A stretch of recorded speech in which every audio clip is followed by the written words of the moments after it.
The proposal has three phases. The first phase would last for 6 weeks. Here's what it would include: a full and complete ceasefire, a withdrawal of Israeli forces from all populated areas of Gaza, release of a number of hostages, including women, the elderly, the wounded, in exchange for the release of hundreds of Palestinian prisoners. There are American hostages who would be released at this stage, and we want them home. Additional, some remains of hostages who have been killed would be returned to their families, bringing some degree of closure to that terrible grief. Palestinians, civilians would return to their homes and neighborhoods in all areas of Gaza, including in the north. Humanitarian assistance would surge, with 600 trucks carrying aid into Gaza every single day. With the ceasefire, that aid could be safely and effectively distributed to all who need it.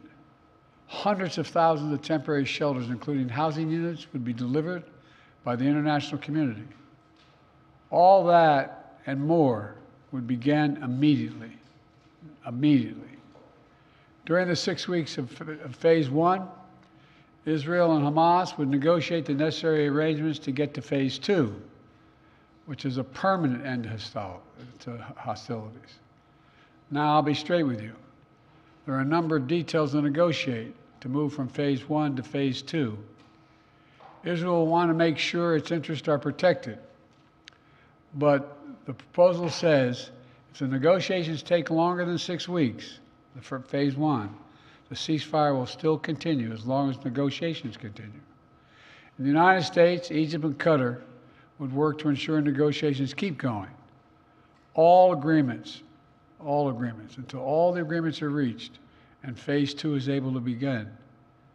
Then phase two, there'd be an exchange for the release of all remaining living hostages, including male soldiers.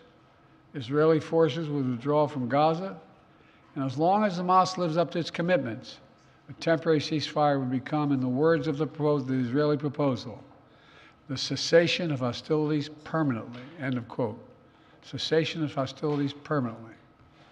Finally, in phase three, a major reconstruction plan for Gaza would commence, and any final remains of hostages who've been killed would be returned to their families. Israel could become more deeply integrated in the region, including, it's no surprise to you all, including no potential historic normalization agreement with Saudi Arabia. We all saw the terrible images from the deadly fire in Rafah earlier this week, following an Israeli strike against targeting Hamas. And even as we work to surge assistance to Gaza, with 1,800 trucks delivering supplies these last 5 days, 1,800, the humanitarian crisis still remains. I know this is a subject on which people in this country feel deep, passionate convictions, and so do I. This has been one of the hardest, most complicated problems in the world. There's nothing easy about this, nothing easy about it. Through it all, though, the United States has worked relentlessly to support Israeli security, to get humanitarian supplies into Gaza, to get a ceasefire and a hostage deal to bring this war to an end. Yesterday, with this new initiative, we've taken an important step in that direction. And I want to level with you today as to where we are and what might be possible. But I need your help. Everyone who wants peace now